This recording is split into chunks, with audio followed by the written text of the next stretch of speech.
Questo video è sponsorizzato da NordVPN, la rete virtuale privata che ti offre protezione durante le tue sessioni di navigazione. Forse non lo sapete, ma quando navigate su internet, sia da rete mobile che da rete fissa, siete esposti a dei rischi. Senza una VPN siete vulnerabili, è come andare in montagna senza il giusto equipaggiamento. La VPN è la vostra giacca, o i vostri scarponi, o la vostra picozza. Nel mio bosco vive Bruno. Bruno è un orso generoso, offre la connessione libera a tutti. Anche io amo scroccare il wifi. Ma Ciro, il ghiro malvagio, è sempre in agguato. È specializzato in hackeraggio ed ha provato più di una volta a fottermi tutti i miei dati personali. Una volta ci è pure riuscito e mi ha hackerato il canale YouTube. Da quando uso NordVPN navigo più tranquillo e Ciro, il ghiro, si è rassegnato. È in letargo da 2 anni. Ho consigliato NordVPN anche a Bruno, lui che ama tanto guardare i documentari dei suoi simili in Alaska. Ora può guardare Netflix America, è contentissimo. NordVPN vi protegge da hacker, malware e pubblicità invasive, funziona su praticamente tutti i sistemi operativi, è semplicissimo da usare e costa poco. Grazie alla collaborazione con NordVPN potete usufruire di uno sconto del 70% per 2 anni di abbonamento, ma è un'offerta a tempo limitato, il link lo trovate in descrizione. Grazie a NordVPN per il supporto.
Ciao a tutti e bentornati alla Baita. Una delle richieste più frequenti che ho ricevuto è stata quella di mostrare l'impianto elettrico della Baita e quindi ho pensato finalmente di soddisfare queste richieste a distanza di un po' di tempo e farvi vedere brevemente come è fatto l'impianto elettrico della mia Baita. Ci tengo a precisare che io non sono un elettricista e non lo sono nemmeno lontanamente, quindi se siete elettricisti o se avete competenze in merito andate pure avanti, non guardate nemmeno questo video. Questo è un video proprio molto basico, molto terra e probabilmente utilizzerò della terminologia non propriamente corretta, però insomma cercherò di farmi capire. L'impianto è stato realizzato totalmente da me, quindi è funzionante e di conseguenza le cose più o meno dovrei averle fatte giuste. Ma prima di proseguire con il video vi ricordo di iscrivervi al canale se volete continuare a vedere questo video, altrimenti non vado avanti. Va bene, allora andiamo avanti. Come è fatto l'impianto elettrico della mia Baita?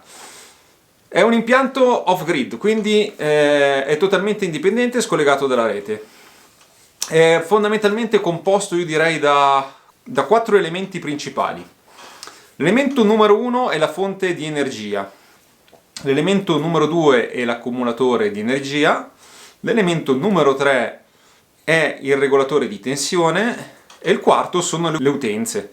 Potremmo aggiungerne un quinto che è l'inverter. Io credo più o meno farei così. Per quanto riguarda la fonte di energia che fornirà corrente alla baita, trattandosi di un impianto off-grid, ovviamente la fonte dovrà essere totalmente rinnovabile, quindi potete scegliere, da quanto ne so, tra il solare, l'eolico o l'idraulico. Altri non me ne vengono in mente. Questi sono i più popolari. Tendenzialmente quello più sensato è il solare per una baita, ma anche l'idraulico a turbina, con una piccola turbina, è molto funzionale, però dovete avere un torrente, un piccolo torrentello vicino alla vostra baita. Forse è quello più redditizio, questo idraulico. Che poi non so se si dica idraulico o diversamente. L'eolico è un'altra buona soluzione, ma dovete avere una baita esposta a molti eventi, quindi in campo molto aperto, e il vantaggio è che potrebbe fornirvi energia anche durante le giornate di brutto tempo, perché l'eolico e la turbina idraulica funzionano a prescindere che ci sia sole o meno. L'impianto solare è quello più utilizzato, credo, anche perché adesso i costi di realizzazione sono veramente molto bassi, quindi si può realizzare con pochissimi soldi. Altra cosa che volevo dire, è fondamentale avere un impianto elettrico in una baita? Non è fondamentale, cioè potete anche farne a meno, potete utilizzare delle luci LED, potete utilizzare le candele, quindi non è la prima cosa a cui dovete pensare, anche se io quando sono entrato qui dentro una delle prime cose che ho fatto è stato fare un impianto elettrico spartano, che poi ho riprogettato e ho rifatto circa 1 o 2 mesi fa. L'ho rifatto completamente, l'ho fatto con un pochino più di criterio perché quello iniziale era molto, come dicevo, spartano, e quindi non è fondamentale, però se avete intenzione di passare su molto tempo e siete magari da soli, secondo me è ideale, perché comunque avere la corrente elettrica vi agevola un pochino la vita e vi fa sentire anche un pochino meno soli. Per prima cosa, l'impianto che io per comodità chiamo solare in realtà è un fotovoltaico. Sono sotto all'ultimo pannello che ho installato, questo l'ho installato recentissimamente, è un pannello da 100 watt e da qui volevo semplicemente affrontare il discorso di dimensionamento dell'impianto. Allora, ci sono delle tabelline di calcolo che potrete fare per calcolare l'energia che a voi servirà. Nel mio caso un pannello solare da 150 watt è stato sufficiente fino ad oggi, oltretutto installato in una posizione non proprio comoda. Considerate che io vengo qui nel weekend, quindi per l'utilizzo continuo nel weekend è stato sufficiente un pannello solare da 150 watt. Quindi se voi avete una baita in un posto molto esposto al sole e venite su nel weekend, 150 watt sono sufficienti. Se dovete passare su però una settimana e vi capita del maltempo, potrebbe essere insufficiente. Nel mio caso ho provveduto ad aggiungere questo nuovo pannello da 100 watt quest'anno perché in inverno per me era insufficiente la produzione di energia del pannello, che risulta esposto praticamente a sud-ovest, mentre qua siamo ad est-sud-est, che è la posizione migliore. In montagna avete davanti le montagne, quindi c'è anche questa problematica, quindi qua in inverno il sole esce alle 11, però dalle 11 per circa un paio d'ore prende sole pieno e in quel momento la produzione è al massimo, mentre l'altro pannello non produce mai corrente al massimo. Quindi questo più quello in inverno risultano sufficienti, in estate sono addirittura un surplus di energia per le mie esigenze. Quest'anno ho intenzione di installare un piccolo frigoriferino, quindi sicuramente avere 2 pannelli sono utili e sono più consoni all'utilizzo di un frigoriferino. Il costo dei pannelli è veramente molto basso, ormai come ben sapete, ormai è tutto prodotto in Cina e se cercate su eBay o su Amazon, io vi metterò comunque in descrizione tutti i link dei materiali che servono per un impianto del genere. Potete trovare pannelli a partire da 50-60 euro, un pannello da 100 watt, poi chiaramente aumentando la potenza aumenterà anche il costo. La seconda parte fondamentale dell'impianto che andremo a vedere sono le batterie. Già soltanto per le batterie ci sarebbero da dire 1 miliardo di cose, come anche per i pannelli fotovoltaici. Non so se seguiranno approfondimenti a questo video, può essere di sì. Comunque, a parte che sulle batterie non ho moltissimo da dire, perché è uno di quei campi in cui bisogna avere veramente delle competenze, perché c'è un mondo dietro le batterie. Allora, tendenzialmente per l'impianto fotovoltaico si utilizzano batterie AGM, vengono definite. Sono delle batterie sigillate. Non si utilizzano le batterie dell'automobile, dovrebbe essere ormai chiaro il concetto, anche se molto spesso si vede utilizzare batterie dell'auto per impianti fotovoltaici. No, la batteria dell'auto è fatta per dare un grosso spunto iniziale, ma per essere sempre in carica. Quindi non è progettata per resistere a scariche profonde. Cosa significa? Che nel momento in cui voi fate una scarica profonda della batteria dell'automobile, la rovinate.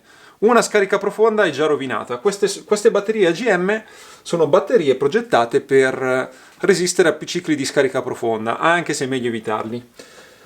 Costicchiano, io le ho acquistate usate. Le ho acquistate usate come molto materiale che ho acquistato qui per la baita, e devo dire che probabilmente non avranno il 100% del loro potenziale, ma comunque soddisfano i miei bisogni e le mie richieste. Il primo acquisto sono state le 2 batterie in coppia con un pannello fotovoltaico da 150 watt, un vero affare, l'avevo pagato pochissimo, tipo 150 euro. Vabbè, è stato un colpo di fortuna. La terza batteria che ho aggiunto quest'anno per implementare l'impianto l'ho pagata, non mi ricordo, forse 80 euro, 100 euro, qualcosa del genere. L'unica cosa che potete fare è, quando se acquistate una batteria usata, che non so se consigliarvelo o meno, è verificare la tensione, cioè che sia a 12,6 mi pare, perché questo potrebbe essere un indicatore di danneggiamento. Se una batteria non riesce a tenere quella tensione, potrebbe essere rovinata. Ma oltre a quel parametro in realtà ce ne sono molti altri, infatti ci sono degli apparati proprio per testare la vita di una batteria. Io non ho ancora fatto questo test, prima o poi lo farò e vedremo come sono messe le mie batterie. Comunque sono 3 batterie da 100 A, quindi ho 300 A disponibili. Ed è applicato un fusibile prima del regolatore di tensione. Questo per una questione di sicurezza, un fusibile che va installato. Credo che non ci sia nient'altro da dire sulle batterie. Le batterie d'inverno hanno un decadimento naturale, quindi d'inverno hanno meno resa, e vanno trattate un pochino coi guanti, insomma, cioè non bisogna maltrattarle con scariche eccessive.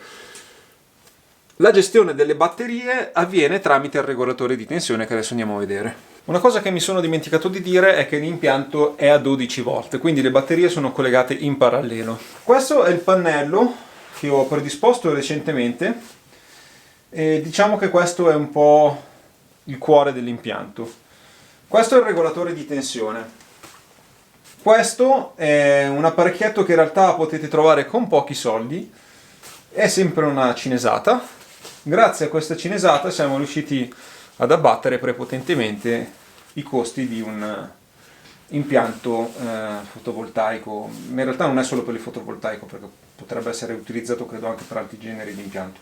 Diciamo che di tutto l'impianto la parte più costosa sono le batterie. Io vi ho parlato di prezzi delle batterie usate, che non so se riuscirete a trovarle. Comunque nuove, delle batterie 100 A, penso che staranno su 200 euro l'una all'incirca. Cosa fa il regolatore di tensione? Anche qua ci sarebbero da dire tantissime cose, in realtà ne dico pochissime perché non è che anche qua abbia delle conoscenze così approfondite di questo apparecchio. Si può usare in modo molto semplice, ma in realtà possono essere fatte molteplici regolazioni di questo piccolo apparecchietto. Regola per l'appunto la tensione in ingresso, cioè qua entra la corrente dei pannelli fotovoltaici con una tensione variabile, perché il pannello, in base alla luce che catturerà, avrà una tensione oscillante. Siccome la tensione deve entrare costante in un impianto di energia continua, praticamente il regolatore di tensione stabilizza la tensione in ingresso a 12 volt, pressappoco. Ecco. Quindi questa tensione in ingresso raddrizzata dal regolatore di tensione verrà poi indirizzata alla batteria, che accumulerà la corrente generata dall'impianto fotovoltaico. Poi il regolatore di tensione smisterà la corrente in uscita alle utenze sempre a 12 volt. Possiamo vedere, non so, alcune funzioni di un sottomenu di questo regolatore di tensione che vi metterò in descrizione perché vedo che è ancora in vendita. Io mi trovo molto bene con questo regolatore di tensione, alcuni ne parlano male, io in realtà ne parlo bene perché sono ormai 3 anni che lo utilizzo, sì, 2 anni e mezzo facciamo, e non mi ha dato problemi, funziona, fa il suo lavoro. E qua vabbè abbiamo una temperatura, vedete, 9 gradi, fa molto freddo, qua siamo in un angolo, è mattina, ho appena acceso la stufa e fa molto freddo. Questa è la corrente in ingresso, 0,8 ampere, perché sta catturando pochissima luce adesso in questo momento. Nel momento in cui ne arriva tanta sono 7-8 ampere.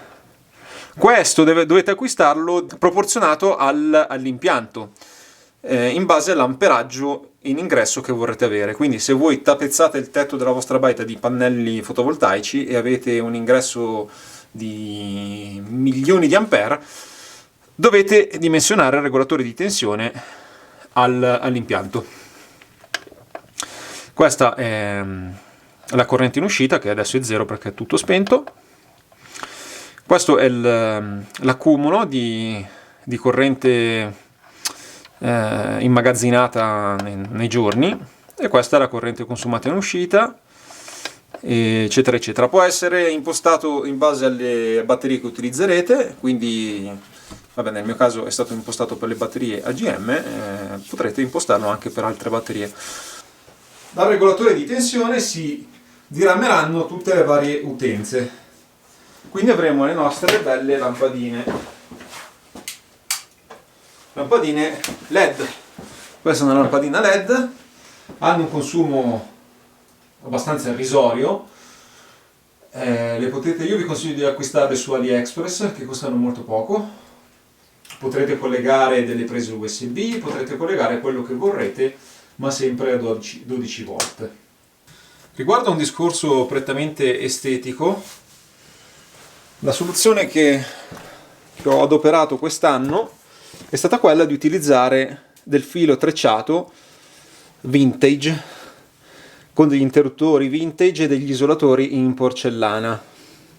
Altre soluzioni non ne vedo, perché comunque, essendo una baita in pietra, non potete mettervi a scavare la pietra e nascondere i cavi. Quindi i cavi resteranno a vista. Questa è la soluzione, secondo me, esteticamente migliore. Ogni coppia di cavi, perché avremo 2 cavi, un positivo ed un negativo, perché è un impianto a corrente continua, non è un impianto a corrente alternata come quello di casa, andrà a una scatola di derivazione, e dalla scatola di derivazione diramerete tutte le altre varie utenze che intendete creare nelle varie stanze o nei vari angoli della baita.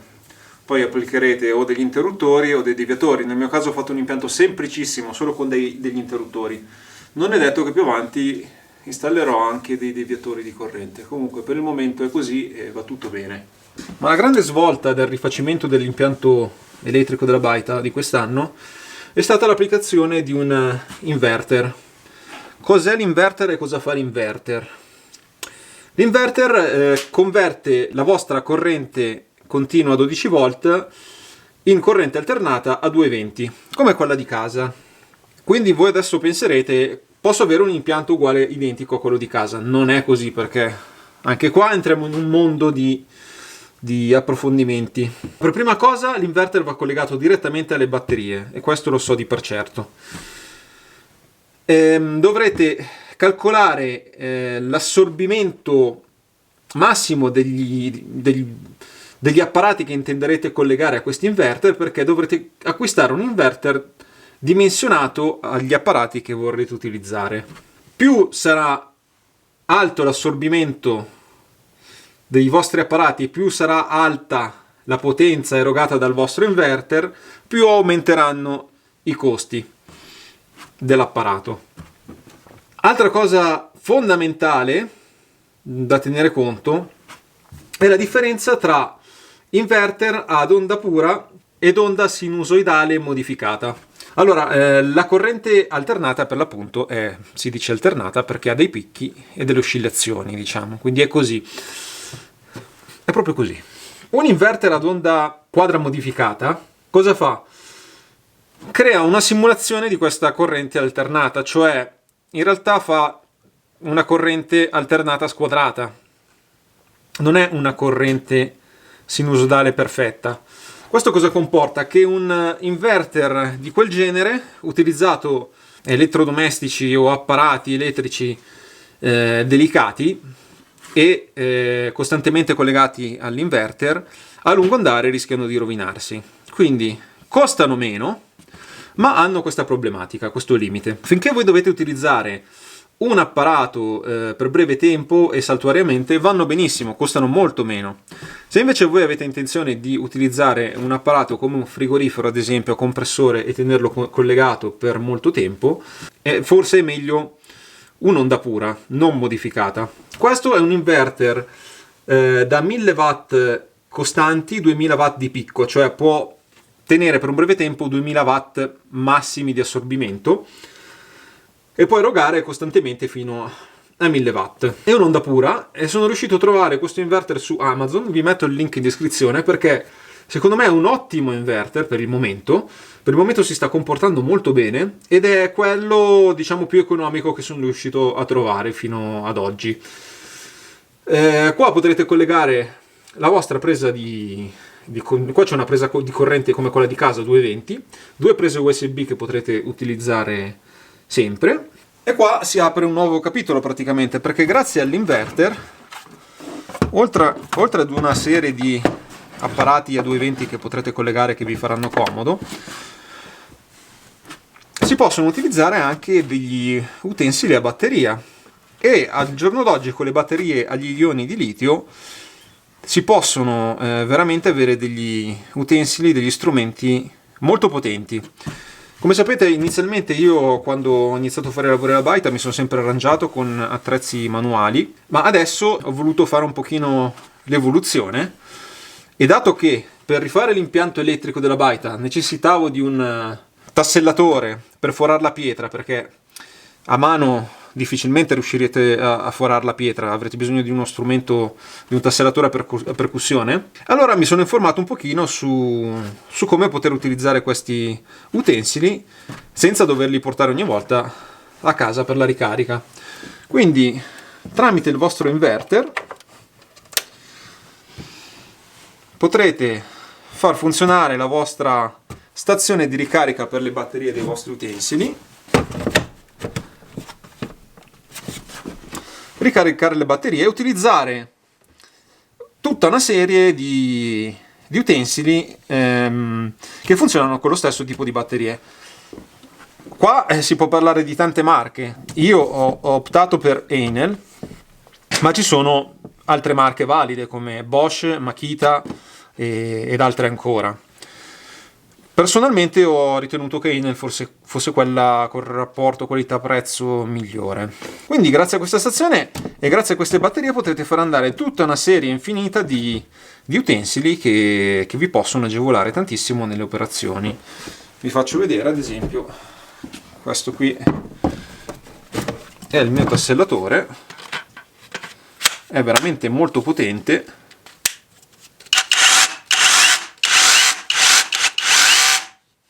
Ma oltre al tassellatore ho acquistato anche un aspirapolvere che veramente ha delle performance incredibili e mi ha permesso finalmente di riuscire a pulire ogni angolo della baita e a tirare via dello sporco veramente dagli angoli più remoti. Ho anche acquistato un soffiatore utile sia per pulire le foglie attorno alla baita che anche per l'apicoltura. Ci sono tutta una serie di utensili che potete far funzionare. La cosa bella è che funzionano con energia pulita, perché veramente abbiamo un impianto con energia rinnovabile, pulita.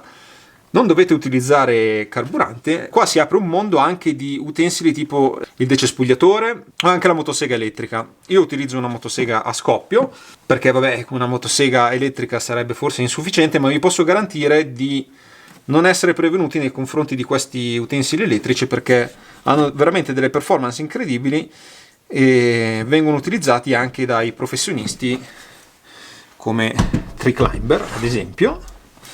Per svolgere il loro lavoro di potatura utilizzano molti motoseghe elettriche. Quindi, in conclusione, al giorno d'oggi la tecnologia ci permette di avere degli strumenti sicuramente molto più green rispetto a quelli che eravamo abituati ad utilizzare prima. Chiaro che l'attrezzo manuale ha sempre il suo fascino ed è quello che dura di più, è quello che ha il minore impatto ambientale ed è quello che stimola molto di più la vostra abilità, però la potenza e la comodità di certi strumenti a batteria assolutamente indiscutibile. Limiti di un impianto di questo genere, in realtà io penso che l'unico limite siano quegli apparati che hanno una richiesta di energia eccessiva, come potrebbe essere una lavatrice, come potrebbe essere un asciugacapelli, insomma questi elettrodomestici che hanno un grosso assorbimento. Se voi pensate di utilizzare un impianto del genere in casa vostra, diventerebbe un impianto molto costoso, secondo me, senza un grande senso. Ha senso in una baita, in una casa di campagna, in un posto dove non è possibile collegarsi alla rete elettrica. Bene, credo che per questo video sia tutto. Potete seguirmi anche su Instagram, vi lascio sempre il link qua sotto, trovate tutto sempre in descrizione. Iscrivetevi, ci vediamo al prossimo video, vi ringrazio per l'ascolto, un saluto da Luca, alla prossima, ciao!